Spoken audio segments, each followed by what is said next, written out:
지금 한간에 자 이런 얘기 많이 들으셨을 거예요. 야 손해평가사 그 자격증 따봤자 돈도 못 번다더라. 너무 많아가지고. 맞아요. 수가 많습니다. 지금 현재.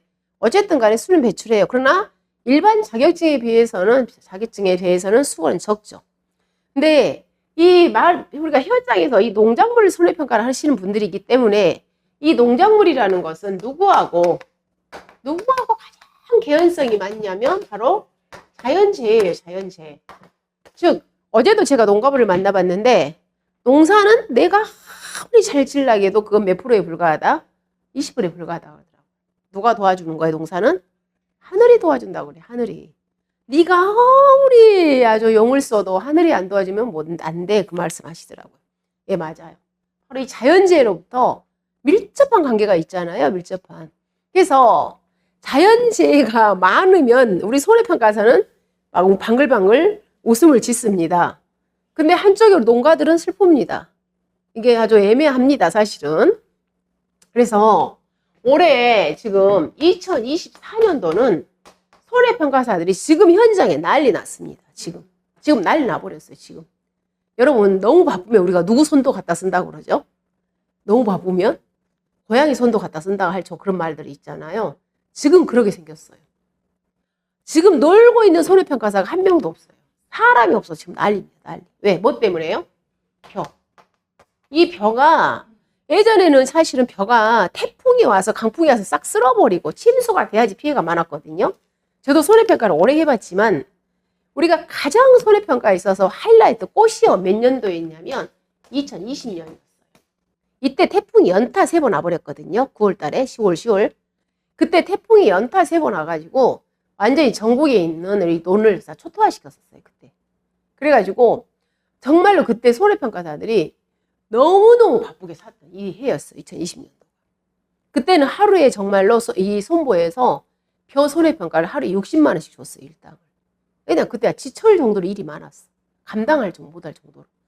그래가지고 우리가 60만 원씩 줄 테니까 너희들 빨리빨리 쳐라 막 할 정도였어요. 이때 그 시기였어요. 근데 이때는 방금 태풍 강풍으로 인한 피해였거든요. 근데 지금은 올해 너무 더웠잖아요. 폭염. 너무 더웠죠. 습했죠. 다습했죠. 중간에 비 와버렸죠. 병충해가 아주 확산을 시켜버린 겁니다. 예. 병충해가 싹 깔아버렸어요. 지금 전국에. 특히 누가 깔아버렸냐면 벼멸구. 여러분 벼멸구 현장 우리 가다 보면 농지에 막 폭탄 맞은 것처럼 있는 거 있어. 갑자기 듬성듬성. 얘들이 충이 다 벼를 다 먹어버렸어요. 그리고 지금 현재 누구하고 도열병 피해가 엄청 많습니다. 그리고 또 잎이 하얗게 말라버린 거 있죠? 즉 흰잎만병 피해가 어마어마하게 좀 쏟아져 버렸어요. 이 피해가 엄청나서 지금 전국에 있는 손해평가사들이 모두 다 하루에 풀피, 저희가 하루에 할 수 있는 양이 있잖아요. 하루에 풀피를 채우고 있는 지금 상황이 돼버려요. 사람이 없어요. 사람이. 여기 좀 계약자들 지금 이제 피크가 돌아오잖아요. 우리가 벼 수확은 피크가 10월 1일부터 10월 10일까지가 벼 수확의 피크예요. 이때 벼를 거의 수확을 합니다. 수확하기 전에 저희가 조사를 해야 되잖아요. 근데 지금 거의 이렇게 계약자들이 피해가 많다 보니까 접수권이 많다 보니까 전국에 있는 손해평가사가 놀고 있는 사람이 한 명도 없어요. 그래서 작년까지도 야 평가사 자격증 따봤자 별로 쓸모도 없어. 이 말이 지금 이제 무색할 정도로 지금 평가사들이 정말 너무 이잖아요. 그러니까 이 일이 치우쳐 한다는 말이 있죠. 예, 일이 치우쳐. 아침 6시에 일어나서 거의 저녁 막 9시에 끝날 정도로 그렇게 일을 하고 있어요. 지금 6시부터 활동해가지고. 네. 물론 체력적으로도 힘들겠죠. 잘 먹고 튼튼해야 됩니다. 물론. 그래도 또 파슬파슬 아주 연약한 여성분들 다 해냅니다. 돈 앞에서는 아주 튼튼합니다. 이 사람의 마음이. 다 죽어가도 나 할 거야 하고 나옵니다. 말은 입에서는 너무 피곤해요. 그렇습니다. 다 합니다. 그래서 지금은 굉장히 몸이 피곤하다 하면서도 다들 얼굴에 생기가 있고 행복해합니다. 뭐 돈 버니까. 일을 역동적으로 하니까. 예. 일이 없으면 스트레스 받죠. 일이 없으면. 근데 일이 너무 많으니까 요즘에는. 그래서 지금처럼 저도 손해평가를 오래 해봤지만 이렇게 병충해로 인해서 벼에 이렇게 어마어마한 피해를 일으킨 적은 저도 처음 본 것 같아요. 태풍 강풍에서 안전 이상은 초토화시킨 적은 많이 봤는데 이렇게 병충해로 인해서 이렇게 초토화된 것은 저도 오래간만에 보는 현장 같아요. 그래서 여러분들이 이 손해평가사는 우리가 내가 어떤 이 손해평가사뿐만이 아니라 어떤 자격증을 취득할 때는 일단은 뭐예요? 취득을 해놓고 나서 나에게 기회를 부여하는 거잖아요. 자격증도 없는데 내가 어떤 일을 할 수는 없잖아요. 여러분 미래를 보고 투자를 하시는 거잖아요. 그래서 여러분이 그거 따봤자 필요 없어. 이런 어떤 의미보다는 그래 그래도 내가 기회가 있을 때 공부를 해놓지. 그러면 내가 그것은 반드시 언젠가는 나에게 좋은 의미를 부여할 거야. 이런 마음으로 도전을 하시고 그 다음에 2장, 2항 이 자리에 왔을 때는 내가 뭐예요? 합격을 하겠다는 마음으로 오신 거잖아요. 뭐 내가 떨어지겠다는 마음으로 오신 사람은 한 분도 안 계실 겁니다. 나는 합격할 수 있으니까 공부를 하는 거죠. 그래서 나는 합격할 수 있다는 우리가 자격증에서 뭐 5%를 합격한다, 10%를 합격한다, 15% 합격한다, 20% 합격한다. 누군가는 합격하잖아요. 누군가 합격하잖아요. 그 누군가가 누가 되는 거예요? 내가 되는 거예요. 그래서 나는 합격할 수 있어. 다른 사람 몰라도 나는 합격할 수 있어. 이런 마인드로 공부를 하시면 좋은 결과를 저에게 줍니다. 물론 열심히 하셔야 됩니다. 1년간은 조금 여러분들이 나의 삶을 조금 컨트롤할 필요는 있어요. 다 저녁마다 술 마시고 모든 모임 다 가고 전국에 있는 명소 놀러 다 다니고 그렇게 공부할 수는 없잖아요. 내 생활을 조금 절제를 하시는 것은 당연합니다. 시간 날 때마다 여러분 집에 저하고 그다음에 이 과목 교수님은 모든 식구가 다 알아야 돼요. 왜? 계속 동영상이 틀어져 있어야 돼요. 저 여자 또 나왔네 할 정도. 내가 공부하면 가족들도 다 이제 저를 알아요. 저 여자 또 나왔다 화면에. 네, 그 정도로 같이 계속 지금은 쉬는 시간마다 여기서 물론 5%로 들으시는 분도 있겠지만 온라인상에서 전국적으로 공부를 저희 학원을 많이 합니다. 왜냐하면 전국적으로 저희가 합격률이 지금 현재 거의 절반 이상이 저희 수강생들이에요. 합격자가. 그렇기 때문에 집에서 시간만 있어도 화장실 가도 어디 움직일 때 제가 운전하면서도 이 핸드폰에 동영상을 듣고 계속 들으면서 다니셔야 돼요. 들으면서 듣고 보고 그럼 합격을 합니다. 자, 일단 제가 강의하는 제 강의 1과목에 대해서 좀 소개를 하겠습니다. 자, 1과목과 2과목이 있다고 그랬어요. 근데 저는 1과목을 저는 강의를 합니다. 1과목이 여기서 제가 강의를 하는 거예요. 그리고 자, 2과목에서 가축이 있습니다. 가축. 이 가축도 누가 하냐면 제가 합니다. 그래서 가축 재보험은 제가 다 할 겁니다. 자, 그러면 우리는 크게 시험이 뭘로 두 개로 나눠지는 거예요. 즉 손해평가는 농작물 재해보험이 있고요.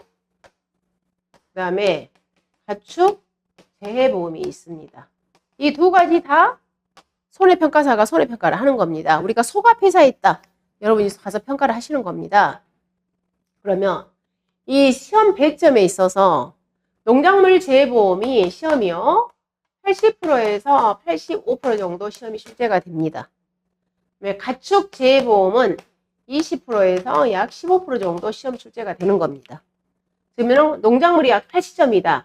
가축이 20 정도 이렇게 출제가 되는 겁니다. 자, 1과목도 이렇게 되지만 2과목도 똑같습니다. 이렇게 배점이 됩니다. 그러면 이 가축 재해보험에서는 통상적으로 배점 1과목 이거 합쳐서요. 30점에서 40점 정도 출제가 됩니다. 근데 이번에 10회 시험에서는 우리 10회에서는 우리가요 농작물 이렇게 나왔는데 가축을 봐보면 가축에서 1과목에서는 가축 재해보험이 좀 배점이 약했어요. 이번에는 가축에서는 5점밖에 출제가 되지 않았어요. 그리고 2과목에서 가축이 몇 점 나왔냐면 10점. 10점이 배점이 되었어요. 가축은 총 합계해서 15점. 이번에 10회 시험에서는 가축이 조금 배점이 조금 낮았어요. 농작물이 더 출제가 많이 된 겁니다. 근데 얘는 매년 약간의 변동성이 있어요. 그럼 저희가 이제 최대 보통 20%에서 15% 정도 출제가 돼. 이렇게 저희가 배점을 놓고 공부를 하고 있습니다. 근데 가축은 양이 좀 작아요. 실질적으로. 그렇지만 가축을 포기하면은 합격선에서 멀어집니다. 또 가축이 그렇게 어렵지 않아요. 그래서 여러분이 지금 공부하신 시점에서는 누구를 선택해서 공부하고 그렇지 하시면 안 돼요. 그냥 일단 처음부터 끝까지 나는 공부를 다 해. 이런 마음으로 이제 공부를 하시면 되겠습니다. 자, 이렇게 정리하시고.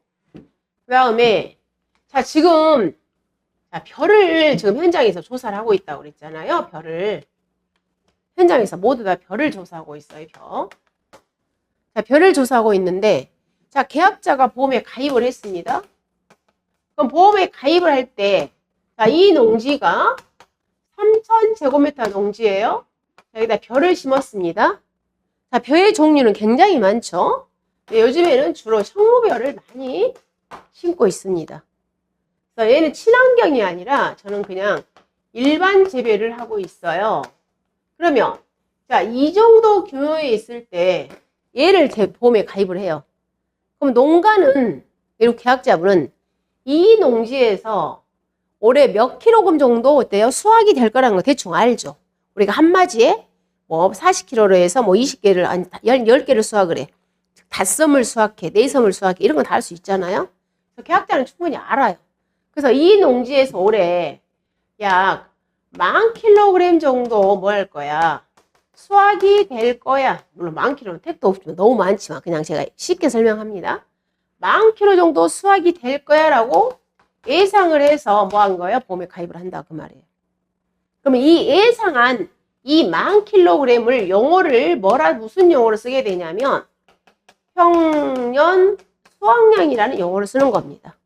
10,000kg 정도 수확이 될 거야 라고 예상한 수확량을 평년 수확량 용어를 쓰는 거예요.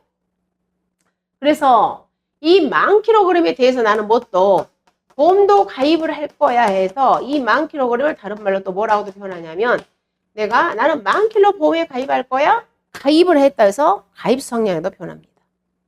자요. 예상한 수확량을 평년 수확량이라고 표현했어요. 자, 이렇게 해서 보험에 가입을 해 놓은 겁니다. 자, 그리고 나서 이제 지금 이때 자, 10월 달 이제 드디어 뭐 한 거예요? 수확을 한 거예요. 별을 이제 농사를 지어서 수확을 했습니다.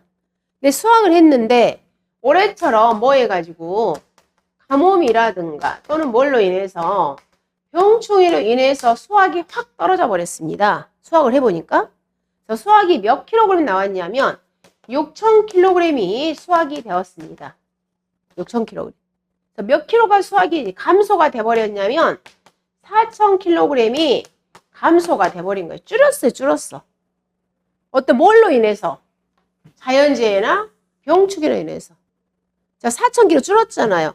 나는 이 보험 가입했어요. 누구로 인해서? 보상하는 손해로 인해서 줄었기 때문에 돈 주세요. 4,000kg에 대해서 돈 주세요. 줄었잖아요. 감소가 되었어요. 감소. 돈 주세요. 이 구조인 거예요. 이 구조. 그럼 이 구조를 영어를 뭐라고 표현하냐면 수확량이 떨어졌어요. 이거에 대해서 보험회사에서는 보장해주세요 해서 수확감소 보장 방식이라고 표현하는 겁니다. 수확감소 보장 방식. 우리가 보장해주는 방식의 종류가 종류. 수확감소 보장 방식. 그럼 자, 제가 마늘을 보험에 가입했다. 양파를 보험에 가입했다. 콩을 보험에 가입했다. 다 이 보상 방식인 거예요.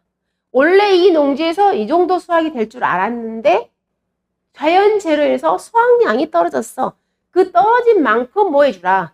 보상해 주세요. 이걸 우리는 무슨 보상 방식이라고 표현하냐면 수확감소 보장 방식이라고. 대부분이 뭐예요? 이 수확감소 보장 방식인 거예요. 대부분. 근데 또 이거 있죠. 여러분 마늘이라든가 또 배추라든가 그 다음에 콩이라든가 어때요? 얘네들은 가격에 굉장히 뭐예요? 반영을 많이 하는 거죠. 지금 배추 난리잖아요. 지금 배추 왜 난리예요? 없으니까. 즉 뭐예요? 지금 공급자는 많은데 수요가 저기가 없어. 수입적인데 배추가 물량이 없어. 물량이. 그러니까 아니 수요는 많은데 공급이 없어. 공급이 지금. 수요와 공급이 불일치하는 거지. 그리고 우리 양파 같은 경우도 그렇죠. 양파가 과잉 생산되면 어때요? 가격이 확 떨어져 버리죠. 그럼 우리 농가분들 어때요? 과잉 생산되면서 가격이 확 떨어져 버리면 농가들은 수입이 확 떨어져 버리죠. 자, 또는 자, 그렇게 과잉 생산되면 가격이 화끈하게 떨어져 버리죠. 이것처럼 가격 떨어진 거에 대해서 뭐 해라? 보상해 주라. 이 방식도 있다는 거예요. 그걸 갖다가 우리는 뭐라고 표현하냐면 수익 감소 보장 방식이라고 표현하는 거예요. 그런데 그런데 이제 모든 우리가 품목들이 다 이 수익감소 보장 방식은 아니에요. 지금 현재는 우리가 2025년도, 2025년도 기준으로 우리가 총 15개이지만 여러분이 지금 현재 공부를 하고 있는 이 시점에서는 총 지금 현재 수익 보장이 7개밖에 없어요. 근데 여기에다가 자, 여러분한테는 옥수수가 아마 들어올 거예요. 지금 이 7개가 누구였냐면 자, 포도가 있습니다. 포도도 가격 반영을 해주는 거예요. 그리고 자, 마늘도 우리가 가격 등락폭이 엄청나죠. 그 다음에 양파, 그 다음에 고구마, 그리고 감자 있습니다. 감자도 우리가 가을에 재배하는 가을 재배 감자가 있어요. 감자, 그 다음에 콩, 그 다음에 자, 양배추. 하나, 둘, 셋, 넷, 다섯, 여섯, 7개. 지금 여러분들 교재에 나와 있는 것은 지금 이 7개만 교재에 나와 있어요. 근데 여기에다가 아마 교재가 옥수수가 이제 추가될 겁니다. 옥수수는 확정이니까. 옥수수도 뭐예요? 이렇게 가격이 떨어진 거에 대해서 보장을 해줘요. 가격이. 자, 그 다음에 우리가 방금처럼 벼를 수확을 해서 우리가 무게를 잰 거잖아요. 그러니까 무게가 몇 킬로 나온 거예요? 6,000킬로 나온 거예요. 마늘도 마찬가지예요. 마늘도 수확을 했더니 4,000킬로밖에 수확이 되지 않았어. 그러는 거예요. 근데 여러분들 복분자 아시죠? 복분자. 자, 복분자는 어때요? 여러분이 손으로 땅과 동시에 걔가 뭐 해져 버려요? 으깨져 버리죠. 그러면 복분자 가선에 가서 그 많은 복분자를 전부 다 수확을 해서 너 몇 킬로니? 이렇게 할 수가 없잖아, 얘들은. 으깨져 버리니까. 즉, 이렇게 과실의 특성상 무게로 보상할 수 없는 애들이 있다는 거예요. 무게로. 그러니까 무게조사가 불가능한 애들이 있어요. 자, 그런 애들은 우리가 조사 방법이 또 다릅니다. 손해평가 방법이. 그래서 그런 애들은 우리가 수확량으로 조사를 할 수 없는 애들을 우리가 영어를 뭐라고 표현하냐면 걔네들은 과실에 대해서 어쨌든 간에 손해가 있었어. 그거에 대해서 보상을 해줄게. 그래서 애들을 갖다가 과실 손해 보장 방식이라고 표현하는 겁니다. 그래서 여러분들이 나중에 이제 교재에서 수확감소 보장 방식이야, 과실 손해 보장 방식이야, 그리고 지금처럼 수익감소 보장 방식이야, 이런 용어들을 저희가 이제 계속 이렇게 접근을 하는 겁니다. 계속 공부를 하실 거예요. 그럼 개념은 일단은 뭐예요? 수확감소 보장 방식이라는 것은 수확량이 떨어진 거에 대해서 보상해주는 방식이야. 수익감소 보장 방식이라는 것은 가격이 떨어진 거에 대해서 보상해주는 방식이야. 그런데 일부 품목에 대해서 복분자처럼 수확량 조사가 불가능한 것들도 뭔가 우리가 손해평가를 해서 보상을 해줘야 될 거 아닙니까? 자, 그런 애들은 보장 방식을 과실손해 보장 방식이라고 표현하는 겁니다. 그래서 자, 이런 용어들, 생소한 용어지만 애들을 우리가 접근을 하는 겁니다. 자, 그 다음에 우리가 굉장히 많은 종류가 있잖아요. 이 농작물 재보험에 가입할 수 있는 종류들이 있어요. 종류가. 자, 하나하나를 우리는 뭐라고 표현하냐면 품목이라고 표현합니다. 사과, 마늘, 양파, 고구마, 감자. 이 애들 전부 우리가 품목이라고 표현하는 거예요. 그럼 이 품목을 대상으로 우리가 보험을 가입을 하는 겁니다. 품목을. 그럼 얘들 품목 중에는 과수가 있고요. 우리 이제 사과배 이런 애들. 그 다음에 논에다 심는 논작물이 있고, 그 다음에 밭에다 심는 밭작물이 있습니다. 그리고 우리가 하우스 있잖아요. 하우스. 자, 하우스 걔들을 온해 시설이라고 표현합니다. 또 누구도 보험에 가입을 하냐면 버섯도 보험에 가입을 합니다. 그리고 마지막으로 가축이 있고요. 자, 얘들을 우리가 보험에 가입을 하는 거잖아요. 그럼 얘들을 우리는 또 다른 말로도 뭐라고 표현하냐면 목적물이라고도 표현해요. 목적물. 보험에 가입하는 대상. 보험에 가입하는 목적물이 뭐야? 종류가 어떻게 돼? 이 말이잖아요.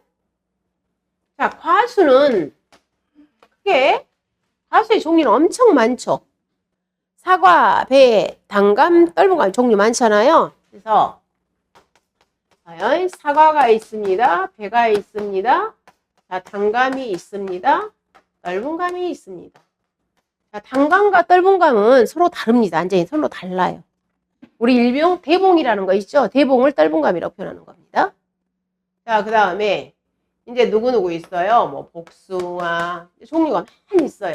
복숭아, 포도, 자두, 살구, 유자, 매실, 참다래, 그 다음에 감귤, 배추, 밤, 호두. 이렇게 종류가 이렇게 있죠. 종류가. 자, 여기 안 나오는데 또 누구 있어요? 자, 무화과 있죠. 복분자 있죠. 그 다음에 오디 있죠.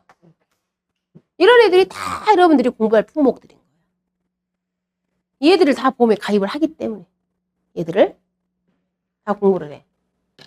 그 다음에 논작물의 종류. 대표적인 게 누구라고요? 벼, 밀, 보리, 자, 기리. 자, 여기에다가 또 누가 있냐면 요즘에 두릅도 이제 봄에 가입을 합니다. 그리고 또 누구도 봄에 가입하냐면 블루베리도 봄에 가입을 해요. 지금 여러분들 교재에는 애가 빠졌어요. 여러분 교재에는 애가 이제 들어올 겁니다. 교재에는 없지만 지금 봄 가입 시작됐어요. 얘들도. 그 밭작물의 종류는 이제 굉장히 많죠. 마늘, 양파, 고구마, 감자. 감자의 종류는 세 가지입니다. 봄에 재배하는 감자, 그 다음에 가을에 재배하는 감자, 강원도에서 재배하는 감자, 고랭지 감자. 그 다음에 자 옥수수. 그 다음에 여러분 차 있죠? 차? 녹차. 홍이 있습니다. 팥이 있습니다. 양배추가 있습니다. 자, 그 다음에 또 누가 있어요? 밭작물의 종류에는. 자, 여기 누구? 고추 있죠? 자, 브로콜리 있습니다. 자, 배추 있죠? 배추. 자, 배추도 종류가 세 가지로 나눠져요. 봄에 재배하는 배추, 가을에 재배하는 배추, 겨울에 재배하는 월동 배추. 자, 또 무가 있죠? 무. 자, 여기 이제 또 하나 더 있어.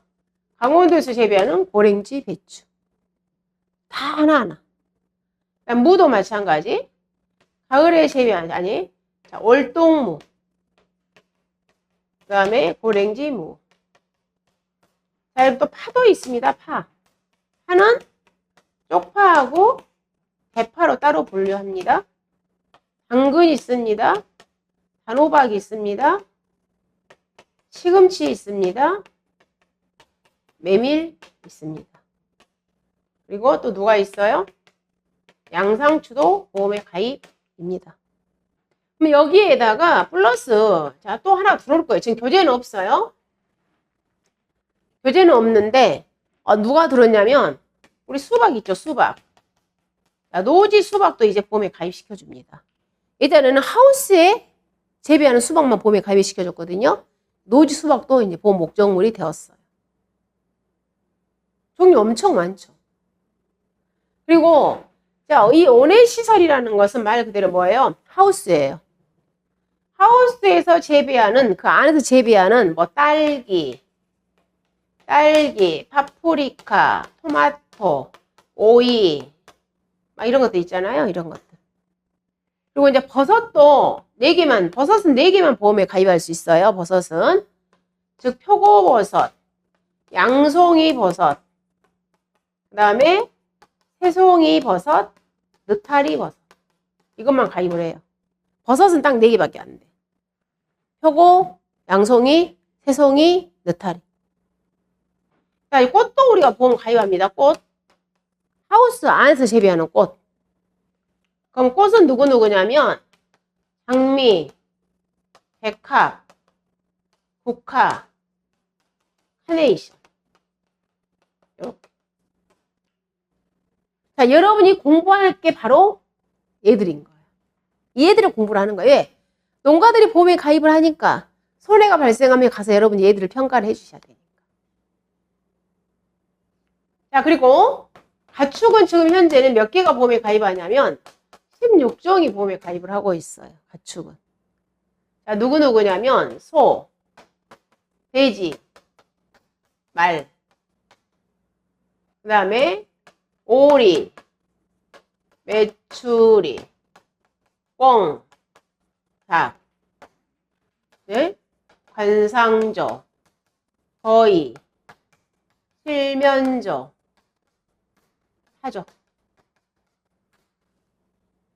그 다음에 또 누가 있겠어요? 사슴, 양, 고소리, 토끼, 꿀벌. 이렇게. 그러니까 이 애들을 여러분이 이제 저하고 같이 공부를 하나하나씩 해가는 거예요. 결론은 이 애들을 우리는 다 하나 한마디로 표현하면 다 뭐라고 표현하냐면 보험 목적물이라는 용어를 쓰는 겁니다. 보험에 가입하는 애들이 누구야? 보험 대상 목적물이 되는 거예요. 보험 대상 목적물. 보험 대상 목적물 이해하시겠죠? 자, 그럼 또 한 가지 이제 정리할게요. 방금 뭐라 그랬냐면 사과를 우리는 뭐라고 표현한다고 그랬어요? 사과를 품목이라고 용어를 한다고 그랬죠. 품목. 근데 이 사과의 종류는 또 굉장히 많습니다. 자, 우리 추석쯤에 나오는 홍로사과. 이제 여러분들 우리가 제일 좋아하는 부사 있죠, 부사. 자, 후지가 있습니다. 뭐 양광이 있습니다. 요즘 사과들 종류가 엄청 많아. 뭐 썸머킹이라든가 뭐 미얀마라든가 굉장히 많아. 자, 이런 거. 이런 종류죠. 얘는 사과의 종류잖아요. 사과의 종류. 이 사과의 종류를 이제 앞으로는 뭐라고 여기 굉장히 용어 많이 써요. 품종이라고 그래. 품종. 품목하고 품종은 개념이 달라요. 자, 사과는 품목입니다. 후지는 품종이에요. 자, 배도 마찬가지예요. 배도. 배 종류 많죠. 신고, 원앙, 뭐 취향, 종류가 이렇게 막 있잖아요. 이 배는 우리가 뭐라고 표현한다고요? 품목이라는 용어를 씁니다. 자, 이런 종류들은 뭐라고 표현한다고요? 품종이라고 한다고요. 품목하고 품종은 달라요. 이렇게 개념을 잡아가시는 거예요. 품목, 품종. 이러지. 자, 일단 정리합니다. 자, 오늘 이 시간에는 일단 손해평가서 하는 일이 뭐야? 그리고 여러분이 공부하는 1과목, 2과목 이런 OT 시간이었어요. 그리고 자, 이렇게 보험 대상 목적물. 얘들을 대상으로 우리가 보험에 가입을 하는 거예요. 그러면 어쨌든 우리는 뭐예요? 농작물 재해보험, 가축 재해보험이야. 농작물 재해보험, 가축 재해보험이야. 그럼 결론은 농가가 뭘 가입을 하는 거예요? 보험에 가입을 한 겁니다. 농가가 가입한 보험에 대해서 여러분이 가셔서 손해평가를 하는 거예요. 그러면 손해평가를 하면 계약자가 농가는 보험에 왜 가입해? 가입을 뭐하러 하는 거예요? 돈 들여가면서? 왜 가입해? 뭐 자연재해라든가 이런 태풍 이런 것들이 뭐하니까? 위험하니까. 이 위험을 갖다가 누구한테 보험한테 전가해서 내가 보상을 받으려고 하는 거잖아요. 얘는 뭐 우연한 거죠. 완전히 뭐 태풍이 온다는 보장은 없죠. 그렇지만 우연하게 오는 거잖아요. 반드시 매돌매돌 온다는 건 확실성은 아니죠. 우연한 사고에 대해서, 우연한 위험에 대해서 대비하기 위해서 뭐 한다? 보험에 가입을 하는 거예요. 농작물 재해보험, 가축 재해보험. 그래서 기본적으로 우리가 개념을 뭐라 아셔야 되겠어요? 보험이라는 게 뭐야? 위험이라는 게 뭐야? 해서 여러분들 교재를 봐보시면 첫 번째가 교재요. 자, 13페이지 봐보시면 교재 13페이지. 자, 첫 번째 장이 바로 뭐부터 스타트를 하는 거냐면 이 보험의 이해부터 스타트를 하는 겁니다. 보험이라는 게 뭐야? 자, 그럼 여기에서 시험이 지금 매년 출제가 되고 있어요. 얘는 15점짜리는 출제는 되지 않습니다. 5점짜리로 출제가 되는 겁니다. 가로치기 문제 단답형으로 출제됩니다. 작년에도 당연히 나왔어요. 올해 2010회 때도. 그래서 자, 잠깐 쉬었다가 이제 정식으로 이 보험의 이해부터 자, 들어가도록 하겠습니다. 잠깐 쉬었다 연결할게요.